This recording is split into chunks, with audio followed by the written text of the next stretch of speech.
Discovery's #1 series Gold Rush tonight centers on 26-year-old Parker Schnabel's deep dive for gold.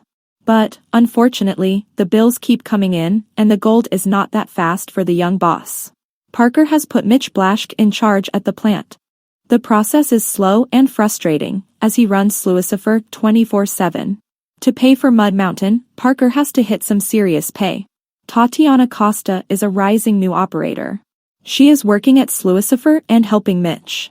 To Parker's credit, he has another competent woman on his crew, Pascal Castonguay-Lambert, who is moving the tailings on the other end of the site. What happens for Team Ness and Team Schnabel on Gold Rush? The task this week is to crank up the excavation and get deeper into the dirt. The speed of the sluicing increases and the tailings, rocks, are piling up. If they build up, they can break the entire plant from the weight of the stones. 2 people are not enough, according to Tatiana. Mitch agrees and brings on one more guy to speed up the tailings removal. Then, he calls upon retired Chris Domit to come and lend a hand. And Domit notes that it is likely that Parker will break records and surprise a lot of people. So he pitches in and gets in a loader to help the 2 women get their work done and keep the flow seamless. Getting back in the loader is like riding a bike, says Domit. But knowing how machinery and the speed of the wash plant can often fight each other, the trade-off will be keeping Sluicifer humming. Meanwhile, Rick Ness is 5 weeks in, and he has mined 250 ounces of gold, and he is optimistic.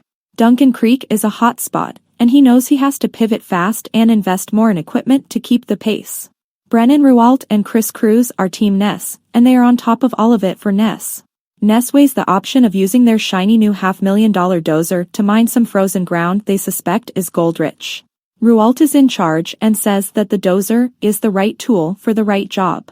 But, unfortunately, even though the machine can rip through the frozen ground quickly, the 300,000-pound dozer gets mired in soft mud, presenting a massive problem for Ness in tonight's episode.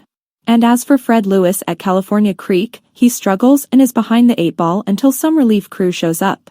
Tune in tonight to see how the miners fare. Gold Rush airs Friday at 8 p.m. Eastern Time/Pacific Time on Discovery.